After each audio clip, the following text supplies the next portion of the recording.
mi lo sedo mo gbesi agbasa o no vi todo mi to sunu yonu mi do gbe mi kaka do mi no mo nu wa mi ton le mi no pon mi lo bo kon re ba do to mi bo no re ba ba o nu wa e lo ka gbe mi ton le nu dagbede subo mi gbon o mi do bu wa we bo ene ona bo ale do elo me bo mawu na me ajo na do me yo mi lo mo mi na do mi ton de me ena chenu mi kaka ena chenu mi bo mi le ba bibia mi de jere je de mi ko de ugbe yo mi ba je mi ni plan mi do bo na ji o nu wa mi ton la mi blo de bo se do mi ena menu konton na no mo we na nu mi ko tu nu e no blo bo no menu konton no mo yo mi ko tu fine no fine ba mi ko sipo won YouTube jiwe a kabi o Facebook jiwe o mi se do mi we na yin menu konton na mo e kan chenu mi bo ma wo e na do ajo nu we wa mi de na do plan mi do yo ma na do ajo to mi mo mi na ha nu wa mi ton egbe ton ji o no fi mi ton avo ato mi eko kendo nu wa de jibo nu wa ene o eyi lodo gun gan nu eku pla gun ga e de ma wo e gun gbeto le gan yo gbe yo e no fi mi ton to mi o eko kendo nu ene o ji bokodo apakwe aton we edo be ekendo apakwe nu konton o bo apakwe nu konton ene o ekendo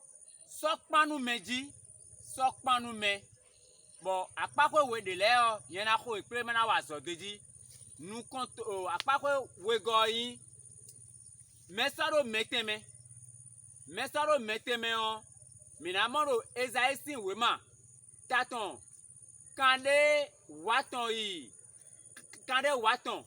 kika meton atongo ewe minamode lobo mi bi alo ni yoyo me o mi amaro matiesin we ma taton waton nukunwe kika meton kande aizen nu so panu me o tie mi amo ye de ne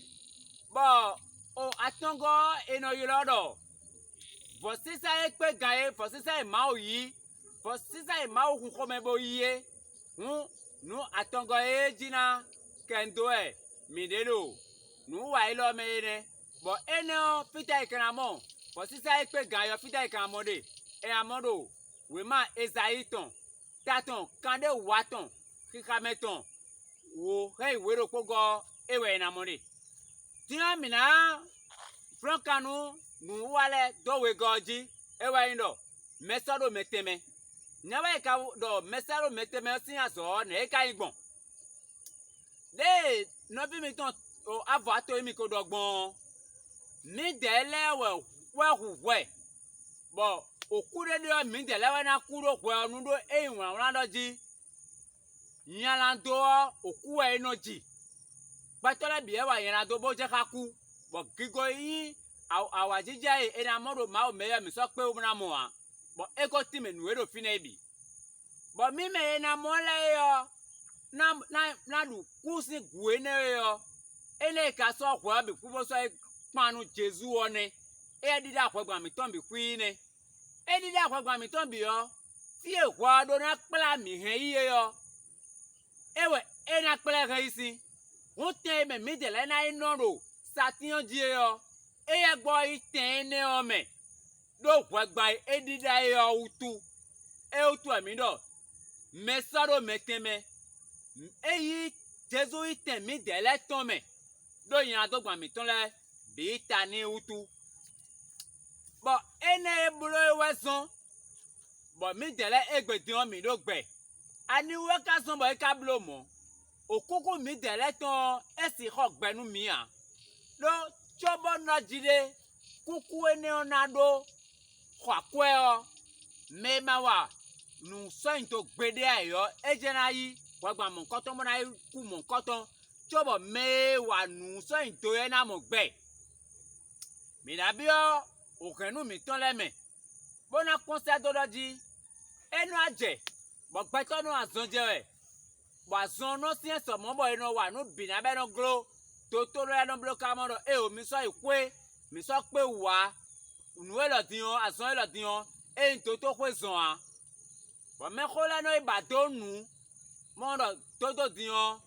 et donna diokuni. Bon, coup de nous menons, t'as qu'à nager. Au bois et sobrando, diokuona yo. Au coué, à 6 ans, et donna coué yo. Et donc, bosso, to boji, but they know what no gbede. Made of na sawebo wayo. E na donu asizono. Doni so a lot of boji. But o for sato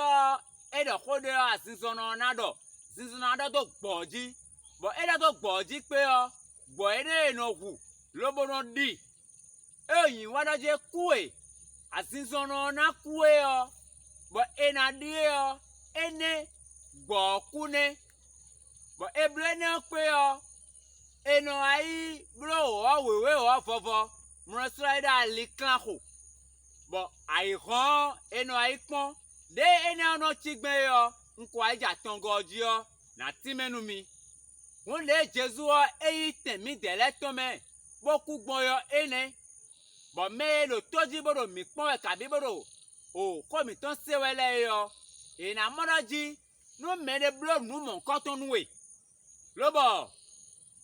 kwa makaso ya lobo safo do khona o ne ekna venu mene so po veto to vo mondo ati energy kaka bototon yole eyiro to do azona bileji boto kendemenia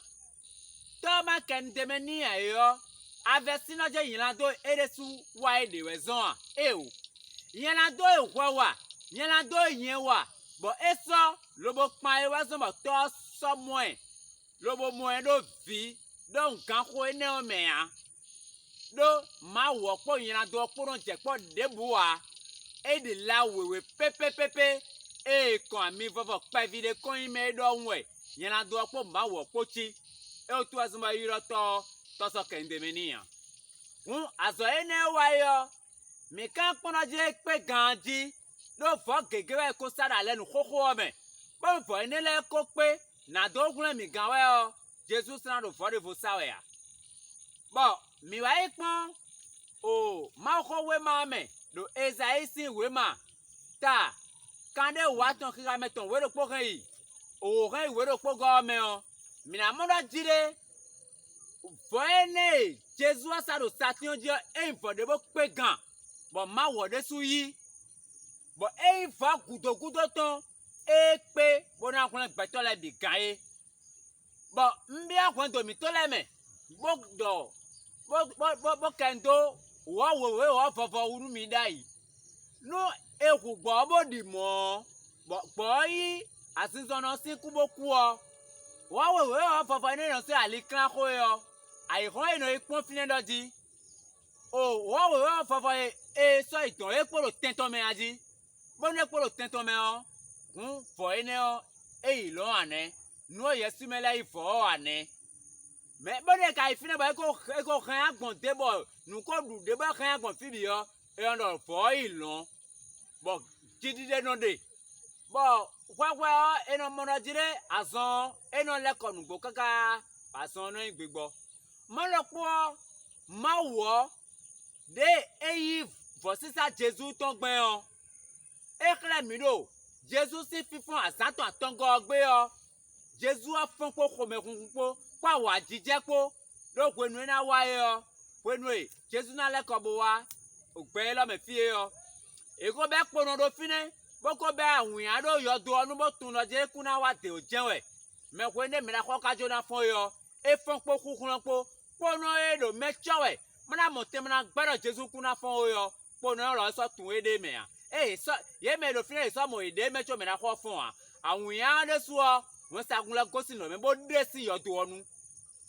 yin wa do jide ma uto yi fo sisa ni po ko me kun kwa wa jije po enewe na bo egbetian mi ran mi na do jide mo adi nu Jesus o mi di nu Jesus mi na tun do jide mi pero pona su bo mi po Jesus o pona no po to po ba wa jije na tin kun egbetian ma wo so do pona danu me so ko so me do ewa yena do wa do yena do se azo mi ton yena do se agba mi ton Jesu oko ibo ko wa so ide wo bi pátápátá bo mene bo ifo sisa ine yo ma una mo do mo mejo me ma una do mo do mo me yi blo ma do we un ve do poro mi ton do ko lo se we bo mi pon ele bonu mi ma ko Jesu do gbeza mi ton me ahun mi ya o bo Jesu o do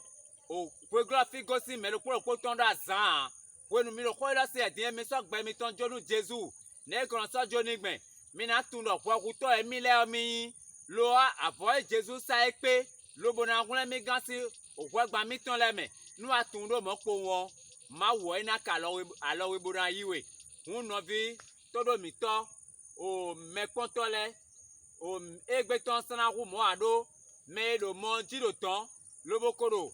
o bo fe de me yo eroje nu wa ku sa ku mo de ga mi ton koko o avo ato emi po o franco kun sapo e de lewa no nu wa jiboda e na chenu mi kaka bonu eni kwere vonu